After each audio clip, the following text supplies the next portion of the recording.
One of the fundamental principles that societies have relegated to philosophy or theology that gives actual advantage, direction in understanding reality, mind before matter, the human being as only partly physical, that there are other dimensions accessible, and what separate humans from animals or plants. Putting this in historical context, if you wanted to conquer the earth plane, you would begin with psyops before going in and actually imposing the agenda. The advantage being, once the monkey on a spinning ball, matter is all there is and we know the nature of it down to an atom, belief is well established, the door is open for further lies, disempowerment, acceptance of these governed minds with their experts. Left, 15th century magician opens a gateway to the spirit realm. There's the globe on the wall, with the energy or ley lines. The cross informs how much of this practice was going on within the church, the Jesuit order. Above, ideas of sacrificing life. Animals in the cauldron on an alchemical fire to make chaos rain from the heavens. Note the deranged, unhappy look in these women's eyes.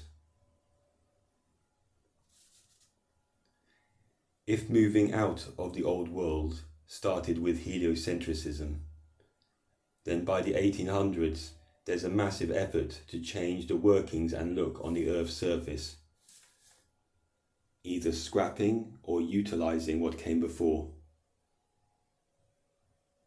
By the 20th century, the amnesia is such that scientism may really spread its satanic wings. NASA with the space paradigm. The insanity has only been increasing, made palatable by Hollywood, alongside the polluting, whole-scale attack on what should be an Eden-like terrarium. The elites, post-1900, from brainwashing and traumatizing the masses, may then leave this vast majority of people to run this system based on ignorance, things like money and status, willingly. What's going on internationally, but primarily in the West, is to bring things down another level, in part involving attempting to mould a new generation with, too suddenly to be organic, different ways of thinking, a higher tolerance to living in an increasingly dystopian society as they have known nothing else.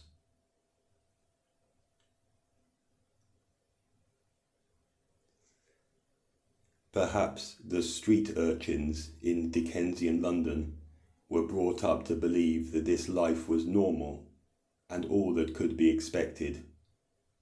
Also to tip your hat to the gentleman. Why too, the media will encourage rebellion against parents at certain intersections, like the 60s, through music, film, fashion, TV, the choice of what technology is being released as if it's been invented for the first time.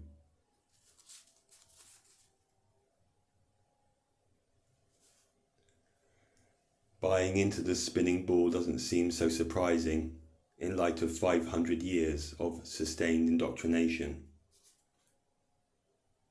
added to which we don't really know what the majority's conception of science or religion before 1800 was for certain.